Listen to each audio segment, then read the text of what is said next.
We have all these right here done, believe it or not, in one night. Alright, now, what I want to do is try to figure out what goes to what now.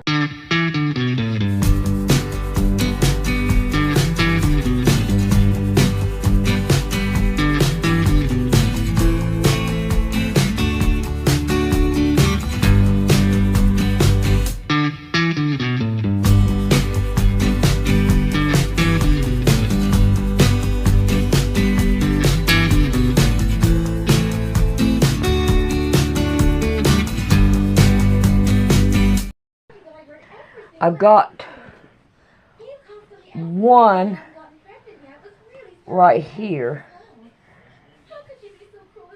So let's see.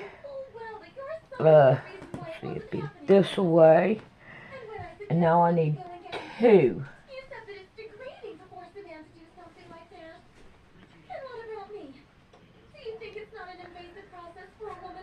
Alright, three. It'd go this way.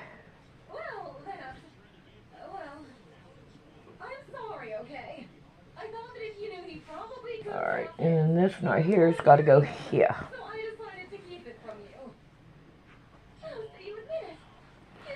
Alright, we got one,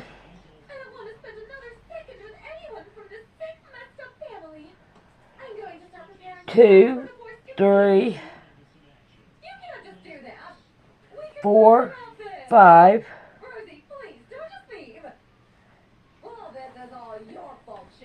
6, 7, and 8. We'll stick that up there or over there. Alright, so now we are going to take this one and we're going to put it on top right here and make sure that we have it pretty well much so we can sew them down. Group of maybe 12 or 13 of these prisoners who would tell me what the voices were doing around me at all times. So it was like real time. The patient would say, well, the voices are telling me this. And I'd say, well, okay, tell them this. And so I was able to kind of carry a conversation on with them during those times. And these conversations were completely lucid and coherent. All right, now we want to work on trying to get the outside of it done. So, I have my fiberfill folded, and I'm gonna, should I go up, or am I fine right there? No, I'm gonna be fine right there.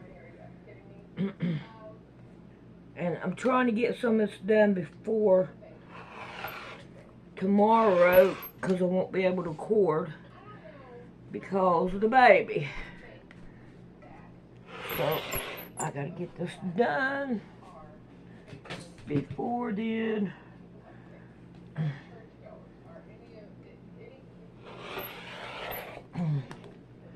Alright. Now, I have this one ready. Alright. Now, I have to have, I'm hoping, I'm only going to be able to get one, not two out of here. So I probably need to go see if I can't get another piece of material. So I gotta have one for one side and one for the other. I need another piece. Alright. So let's stick this one up here on top of this one. And line it up. And then that way we've got two pieces. So I'm going to do this one the same way. Alright, hang on, Mama Cat. Hang on, Mama Cat. Damn it.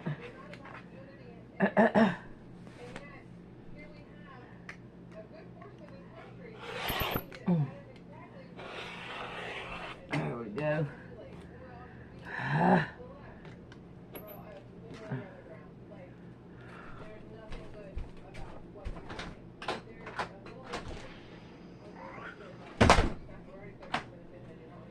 Alright, let's see what we got here. I got this piece, that piece. See, she just messes me all up. Okay. Now, that gives me some material to go in my scraps, so that we'll have scraps. Now that's Mama Cat. Alright. There that is. Oh, alrighty. There's Mama Cat. Alright. I have the same kind of material that I am going to do the alphabet with. And I'm going to take the alphabet and I'm going to go over all this and try to do all the alphabet. Let's see what we got here. Yeah, A, B, C, D, E, F, G. Okay, so I can put a bunch of them on the top here. So, we'll get busy on that tomorrow. But the content was always very nasty. You know, it was like they were mocking the patient. They were trying to control him. They were calling me names. They were interfering with what I was trying to tell the patient. You know, it was clear that there was a conscious entity there. Okay? I didn't understand its nature. I knew at that time that it was negative. I knew it was anti-religious. And what I noticed next was this voice, or these voices, would work to create negative emotion. They would foster and create negative emotion. Okay?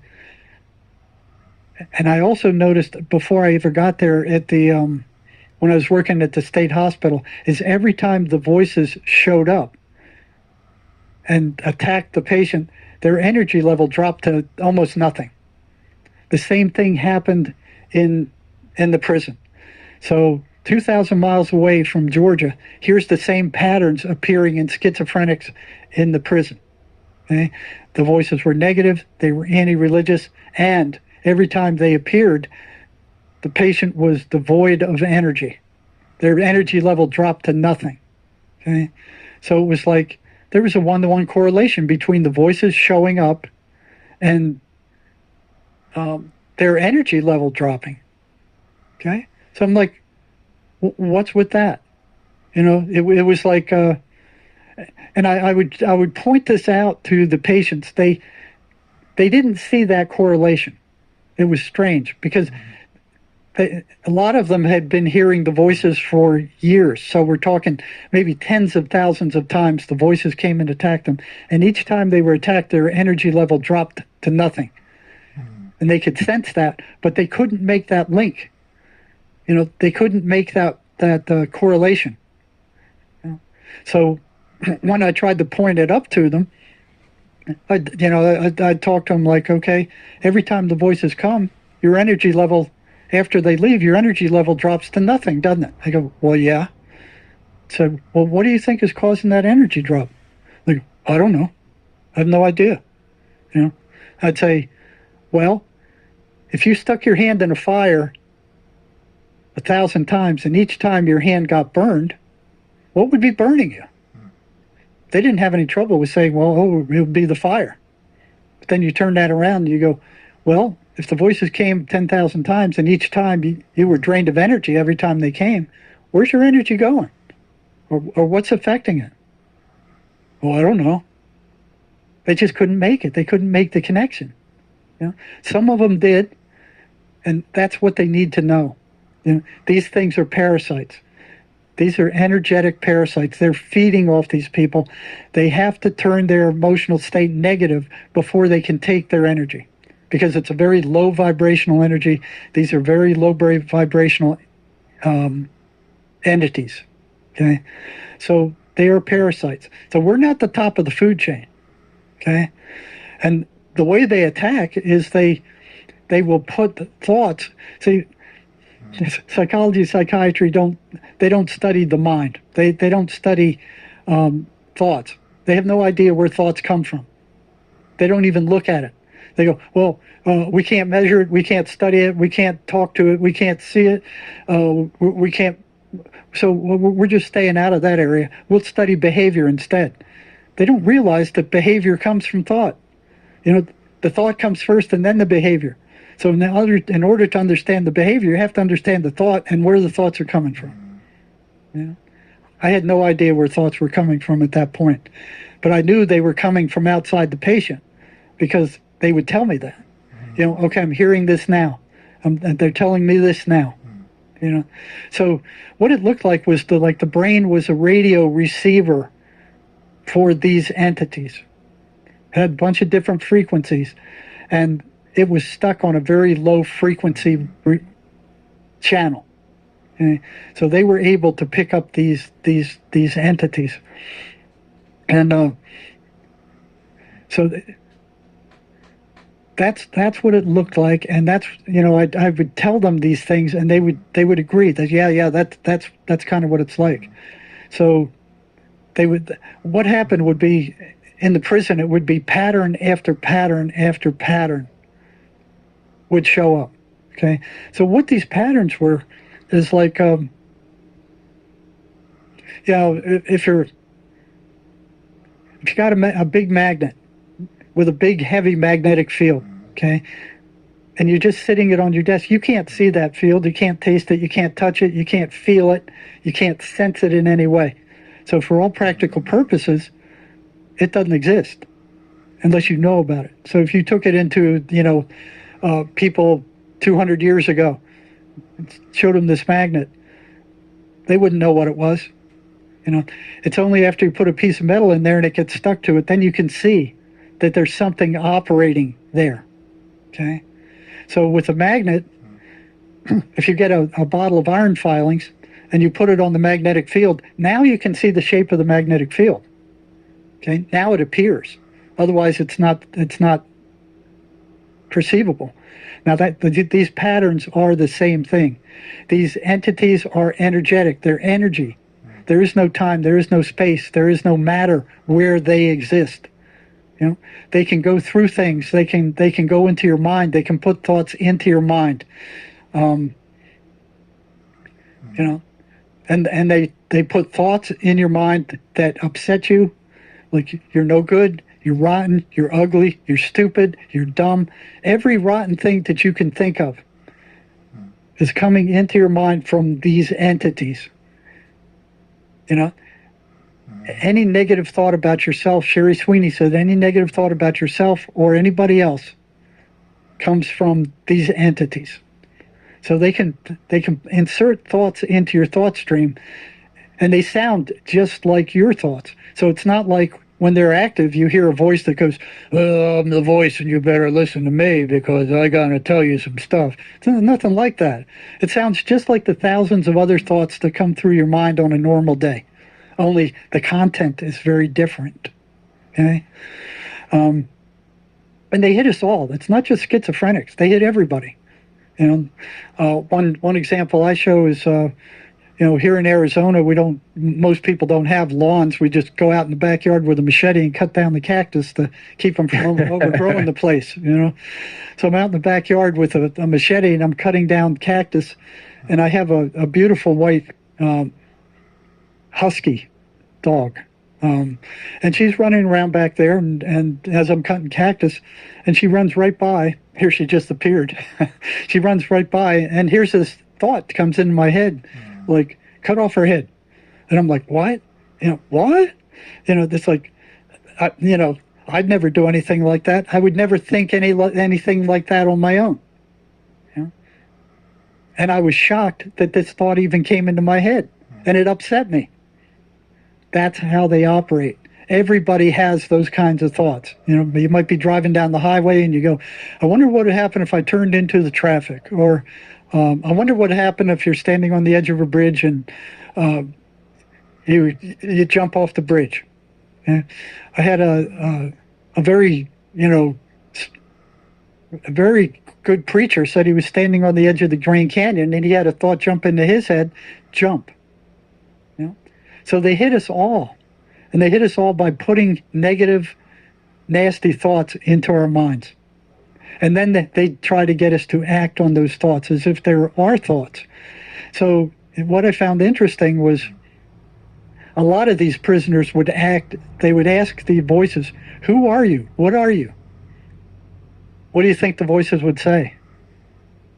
I know. I think they are. I don't think that they're going to admit that, though. No, they won't. What they said, we are you.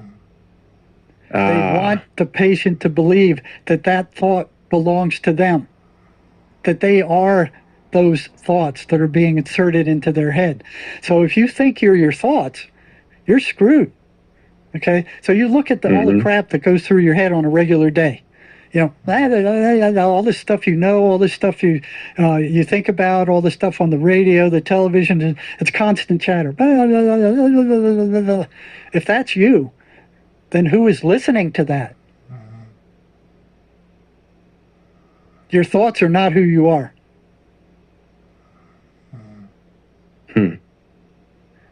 So if these things can get the patient to believe that their thoughts are them, that those thoughts belong to them, then they can turn that patient into what the voices want them to be, which is violent, nasty, abusive, insensitive, callous criminals. The more pain they cause to others, the more they like it. They thrive off of that pain that they cause to others. And they thrive off the pain they cause to the patient. They feed off of that. So we're not the top of the food chain here. So if they can get the patient to believe what they're telling them, and the patient believes that every thought that comes into their mind is them, is who they are, then they turn into what these voices want them to turn into, which are psychotic, criminal, psychopaths. Okay? Wow. So these patterns kept coming and coming and coming. Okay, so the voices, they foster and create negative emotion. They energetically drain their victims. They get louder after sunset, which is odd. They get loudest between 3 and 4 in the morning. They get louder when ignored. Okay, so they will not be ignored. I remember sitting in with a psychiatrist at the state hospital where the patient was telling him, well, the voices are still there. And the doctor goes, well, okay, I'll increase your meds. Just ignore them. They're hallucinations. They're not real. You can't tell somebody who's experiencing these things that they're not real. I mean, to them, they're very real. Okay? So he tells them, well, just ignore them. So, I called the patient in 2 weeks later and I asked him, like, well, I was in there with you when the doctor told you to ignore the voices. How'd that work for you? So it doesn't work at all. They got louder. So then I started asking others, what happened when you tried to ignore them? All of them said you can't ignore them. They just get louder and louder and louder and more persistent. They will not be ignored. Okay? Another pattern. Okay? They foster self-destructive behavior. I have all these, a number of clients that we had at the psych rehab center who were studying to be these vocational classes, to be auto mechanics and janitors and beauticians. The ones who were hearing voices as they approached succeeding in their schooling, they would do something that completely messed them up. they'd attack somebody, they'd scream at the teacher, they'd start throwing things, they'd do something that would sabotage them. Okay? And that happened time after time after time as they were approaching succeeding at their classes. It was like almost to be expected with people who were hearing voices. So they foster self-destructive behavior, and virtually, they are behind virtually every suicide of a schizophrenic. So schizophrenic suicide at 5 times the rate of normal population. And what's interesting, so do psychiatrists. Their suicide rates are virtually identical. Okay? And the thought behind, oh, go ahead and kill yourself, are the voices. They're telling schizophrenics that all the time. Just kill yourself. That that creates a lot of negative emotion, an awful lot, and they feed on that. Okay, they foster isolation. Schizophrenics don't like being around people. They want to be off to themselves, listening to these voices. That's the worst thing that could happen. Is for them to be isolated. They need to be active. They need to be doing things. They need to be doing hobbies, because if they're just isolated, and the voices want them isolated. So, what happens in a typical family is when the parents say, "Hey, we're tired of you sitting around, just looking at the TV or staring at your walls or locking yourself in your bedroom. Get out and do something." The schizophrenic gets abusive. And starts a fight, and then it gets so intense over and over again that the family goes, "Okay, get out of here, leave us alone. Just go in your room, stay there, and don't come out. Just don't bother us. Just stay there." That's exactly what the voices want. Okay, Yeah.